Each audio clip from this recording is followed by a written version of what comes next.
अच्छा जी, अस्सलाम वालेकुम। तो मेरा नाम है उस्मान मसूद और हम इस वीडियो में बात करेंगे कि ये इतना शोर और गुल जो है वो क्यों मचा हुआ है पाकिस्तानी मीडिया में तारिक जमील साहब को लेके।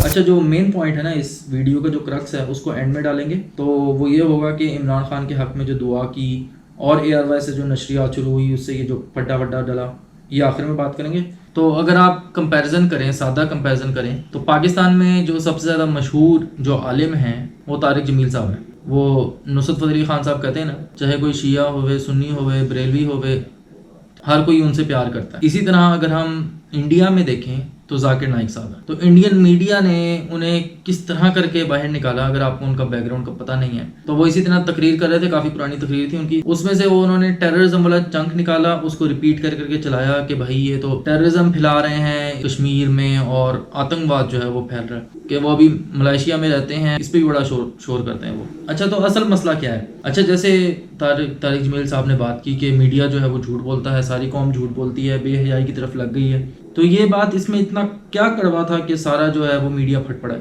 तो मसला ये है कि उन्होंने उसमें एक बात ये भी की थी कि एक मीडिया ऑनर ने कहा कि भाई झूठ के बगैर मीडिया चलता नहीं है। तो अगर मीडिया सच बोलने लग जाए तो बहुत सारी जो खबरें हैं वो ब्रेक ही ना हो। फॉर एग्जांपल एक हामिद मीर की बात है, तो हामिद मीर साहब की बात है वो मैं ज़रा इसके बात करता हूँ। पाकिस्तान के जितने भी मेजर न्यूज़ चैनल्स हैं और ओवरऑल जो पाकिस्तान का जो मीडिया है वो लिबरल है और वो उसी को प्रमोट करते हैं, लिबरलिज्म को प्रमोट करते हैं। आप कमर्शियल्स देखें या कुछ भी देखें, आपको एक सेंस जो है वो मिलेगी मीडिया में कि भाई उन्होंने क्यों बोला कि मीडिया में बेहयाई आम है। मीडिया में नहीं, मतलब पूरी पाकिस्तानी कौम में बेहयाई, तो मीडिया जो है वो प्रमोट कर रहा है, इसलिए मीडिया फट पड़ा। उसके दूसरा पॉइंट उनका था झूठ। तो जितने भी न्यूज़ चैनल्स हैं ये सब मैनिपुलेट करते हैं आपको। अच्छा, पाकिस्तान के जितने भी बड़े न्यूज़ चैनल्स हैं, सारों का तो कंपैरिजन नहीं कर सकते इस छोटी सी वीडियो में, लेकिन अगर मैं आपको एक एग्जांपल दूं कि ये अपना इंटरेस्ट किस तरह जो है वो इस्तेमाल करते हैं, जहाँ पे इनका इंटरेस्ट होता है वो उस चीज़ को ऊपर लेकर आते हैं और बाकी चीज़ों को दबा देते हैं। अब अगर मैं आपको ये कहूँ कि नून लीग जो है वो लिबरल है तो आपकी समझ में नहीं आएगा, क्योंकि लिबरल जो है पाकिस्तान में जो लिबरल पार्टी जिनको कंसीडर किया जाता है वो दो पार्टीज हैं, पाकिस्तान पीपल्स पार्टी और PTI। कंजर्वेटिव जमातों में नून लीग और जमात इस्लामी आती है, जिन्हें कंजर्वेटिव कहते हैं। फजल रहमान साहब और बहुत सारी पार्टीज हैं जिनको कंजर्वेटिव। मैं मेन स्ट्रीम की बात करूँ, जियो जो है, जियो चैनल वो लिबरल है। अगर आप उनके मोटोज देखें और जितनी भी चीज़ें देखें आपको लिबरल एक पता लगेगा कि भाई लिबरल हैं ये। अब ऐसी क्या वजह है कि जियो लिबरल है लेकिन वो एक कंजर्वेटिव पार्टी को सपोर्ट करता है, यानी कि नून लीग को सपोर्ट करता है?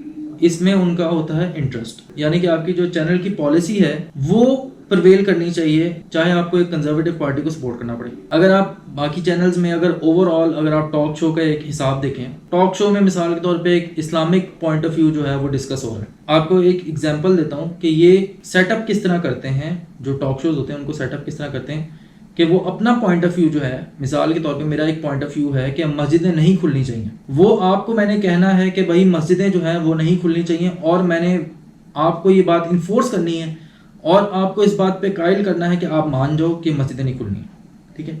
तो अब मैं क्या करूँगा, मैं ऐसे लोगों को लेकर आऊँगा जो कि ये बात करें कि मस्जिदें नहीं खुलनी चाहिए। मिसाल के तौर पर मैं डॉक्टर ताहिरुल कादरी साहब को बुलाऊँगा, मैं गामदी साहब को बुलाऊँगा। ये वो लोग हैं जो कि इस बात पे बात कर रहे हैं कि मस्जिदें नहीं खुलनी चाहिए, जान अजीज़ है, मतलब जान अजीज़ सारी कह रहे हैं, लेकिन मस्जिदें नहीं खुलनी चाहिए, आप घर में इबादत गाह बनाएं इसको, और यही है। मगर मैं मुफ्ती ज़ुबैर साहब को और मुफ्ती मुनीब साहब को नहीं बुलाऊंगा यहाँ पे, क्योंकि ये दोनों अगर आप इनको बुलाओगे तो ये वो दलाइल देंगे कि मस्जिद खोली जाए और आवाम कन्फ्यूज़ हो जाएगी कि मस्जिद खोली जाए और हम मस्जिद में जाएँ कि ना जाएँ, और मस्जिद ना खोली जाए और हम मस्जिद में ना जाएं, क्योंकि उन्होंने मुफ्ती ज़ुबैर और मुफ्ती मुनीब या इस किस्म के जितने भी उलमा हैं उनमें से किसी की राय नहीं ली, नहीं लेना चाहते। वो आपको सिर्फ ये बताना चाहते हैं कि मस्जिदें नहीं खोलनी चाहिए, मस्जिदें खोलने के बहुत नेगेटिव असरात हैं, प्लस इस्लाम में ये बात है कि आप मस्जिद ना जाएं तो इट्स गुड, ठीक है? तो आपको ये बताने के लिए उन्होंने डॉक्टर कादरी साहब को बुला लिया और गामदी साहब को बुला लिया ताकि वो बात जो है वो अपनी पहुँचा सकें। अच्छा, तो मीडिया को एक और आदत पड़ी होती है, वो आदत ये होती है कि भाई हमने जो कह दिया ना वो हक सच है वो आप मान लो, और वो पब्लिक को भी ये चाहते हैं कि वो उस बात को मान जाए जो वो कह रहे हैं। तो मिसाल के तौर पे हामिद मीर साहब की गाड़ी में बम रखा गया और बम निकला और ये हुआ वो हुआ और हल्ला गुल्ला किया कि भाई ये ISI ने करवा दिया, ये हो गया वो हो गया। तो फॉर एग्जांपल अगर वो सच है तो आप समझ लो कि जो पाकिस्तान की जो सीक्रेट एजेंसी है वो मतलब कितना उसका नीचे का लेवल है, यानी कि इतना नीचे लेवल है कि जो सऊदियों ने जो खुशोगी वाला मर्डर किया है उनकी एजेंसी ने, मतलब वो उससे भी नीचे चले गए ना, यानी कि आपने बम लगा दिया भाई। अगर आपने पढ़ा यासिर अरफात की डेथ को, तो सीक्रेट एजेंसीज जो हैं वो इस तरह से आपको मारती हैं कि आप अगला को पता भी नहीं लगता। यासिर अरफात की जो डेथ है ना वो एक एग्जाम्पल है, उसके जो बाल हैं उनमें से यूरेनियम निकला था। इस पर एक अल जजीरा की डॉक्यूमेंट्री है, आप वो भी देख सकते हैं, इस पर बुक्स भी हैं और बहुत सारी चीज़ें, खैर वो अलग टॉपिक है। तो ये एक छोटी सी एग्जाम्पल थी कि आप मीडिया जो है वो अपनी बात कैसे इन्फोर्स करता है आप पे कि भाई मान जाओ ISI ने ही बम रखवाया। उसके बाद कामरान शाहिद साहब हैं, अगर आप उनकी बात करें तो वो लगाई बुझाई करते हैं, जी आपका पॉइंट आगे नहीं आगे नहीं बोलना, ठीक है, आगे नहीं बोलने देना उसको अपनी बात पूरी नहीं करने देनी, बस आपने चुप कराना है। इस तरह जो एक्सप्रेस है उसमें आते हैं जावेद चौधरी साहब, वो आपको सुनाएंगे स्टोरी, और वो आपको स्टोरी सुना के ना कन्विंस करना चाहेंगे कि भाई मैं जो आपको स्टोरी सुना रहा हूँ ना ये बिल्कुल सही है, आधा सच आधा झूठ मिला के ना, चलो जी। अब आपने वो जाके तो पढ़ना तो नहीं है, आपने वैसे लिखना स्टोरी, और स्टोरी का खुलासा आपके सामने आ जाएगा, लेकिन उस खुलासे के अंदर जो उन्होंने गड़मट कर दी है और ऐड करके जो कहानी सुना दी है आप उसको समझ नहीं पाओगे। जावेद चौधरी साहब अपने आप को कहते हैं माइंड चेंजर, तो वो आपके माइंड को ऐसे मैनिपुलेट करते हैं कि आपको एक स्टोरी, पुराने ज़माने में कोई किस्सा पकड़ेंगे, उसको पकड़ के गीची मीची करेंगे और अपनी बात उसके अंदर कह जाएंगे और आपको लगेगा ओ अच्छा ये वो वाला वाक़या है और ये वाला वाक़या सेम है, और ये जो पॉइंट जावेद चौधरी साहब बता रहे हैं ये बिल्कुल सही है। यानी कि वो इस तरह करके अपनी बात को मैनिपुलेट करके आपको बता देते हैं। फॉर एग्जाम्पल उन्होंने नहीं कहा लेकिन मैं आपको बता रहा हूँ कि कैसे मैनिपुलेट कर सकते हैं। तो जंग अज़ीम दोम में हिटलर ने जो यहूदी थे उनका बहुत कत्लेआम किया, तो जो बर्लिन के आसपास जो रिहाइश पजीर जो उलमा थे उन्होंने खुला ख़त लिखा जिसमें उन्होंने अपने जितने भी उलमा हैं जो कि जर्मनी में मौजूद हैं उन तमाम की तायीद इसमें शामिल की कि आप यहूदियों को कत्लेआम करें क्योंकि ये शर के साथ है। अगर आप उस वक़्त के उलमा को और अब के उलमा को देखें, जब उनको पकड़ा गया, वो जो उलमा थे जब जंग ख़त्म हो गई, जब उन उलमा को पकड़ा गया और उनसे पूछा गया कि भाई आपने ये किया, तो उन्होंने माफ़ी मांग ली और उन्होंने कहा ये हमने गलती से किया और हमें प्रेशर था। अब अगर हम इस बात को और इस बात को जो अभी तारिक जमील साहब ने बात की और अब माफ़ी मांग ली उन्होंने, अगर हम इसको कंपेयर करें तो क्या आपको समझ नहीं आती कि इन दोनों में एक लिंक है कि उलमा हमें शुरू से ही गुमराह करते आ रहे हैं। अब वो आपको इस पॉइंट पे नहीं ले जाएंगे कि वो उलमा आपको गुमराह कर रहे हैं, इस पॉइंट पे नहीं आएंगे, लेकिन वो आपको ये बता जाएंगे कि भाई उस वक़्त उलमा ये करते थे और अभी इस आलिम साहब ने ये किया है।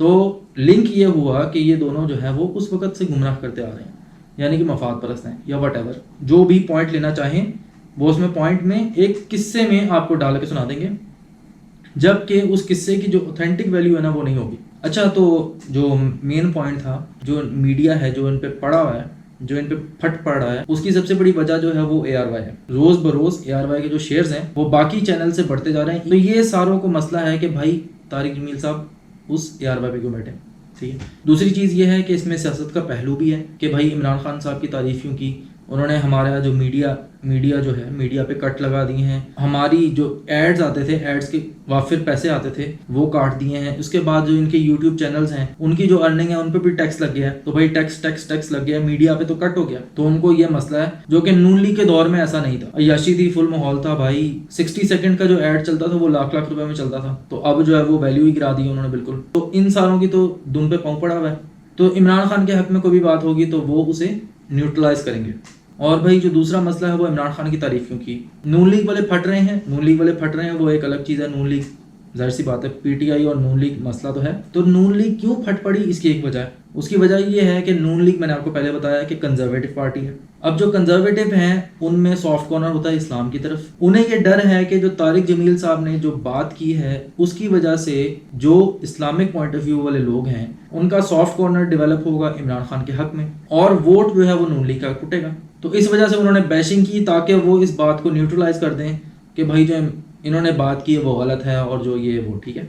लास्ट चीज़ ये है कि तनकीद करना, जो कि हुक्मरान होता है उस पर तनकीद करना बहुत आसान होता है। यानी कि आप ये भी नहीं कर रहे, ये भी नहीं कर रहे, ये भी नहीं कर रहे, ये भी नहीं कर रहे, तनकीद करना बहुत आसान है। ये मिसाल के तौर पे आपने इतने बड़े नोट्स लिखे और आपने इसमें कुछ पॉइंट्स नहीं लिखे, तो मैं आपको बोलूंगा भाई आपने ये भी नहीं लिखा, ये भी नहीं लिखा, ये भी नहीं लिखा। लेकिन आप उसको छोड़ दो कि ये जो इतना बड़ा थद्दा बनाया है मैंने, इसमें कौन कौन से वो वैलिड पॉइंट्स हैं जिनको पिक करना चाहिए, आप उनको छोड़ दोगे। क्योंकि जो पॉपुलर चीज है वो ये है कि आप इसमें नुक्ताचीनियां निकालो। तो नुक्ताचीनियां जो है ना वो अवाम में पजीराई करती हैं। अगर आप देखो यूट्यूब पे भी देखो तो ये जो रोस्टिंग का जो कल्चर है जितना इतना पॉपुलर है कि भाई जिस मर्जी की पगड़ी उछालो, जो मर्जी मजाक करो, हंसी मजाक जो है ना वो जिंदगी बना दी है। और इसके अलावा कोई वजह नहीं है कि इनका दिमाग जो है वो इतना क्यों ऊपर नीचे हो गया तारिक जमील साहब की बात से। खैर, तो ये जस्ट एक टॉकिंग टाइप की वीडियो थी।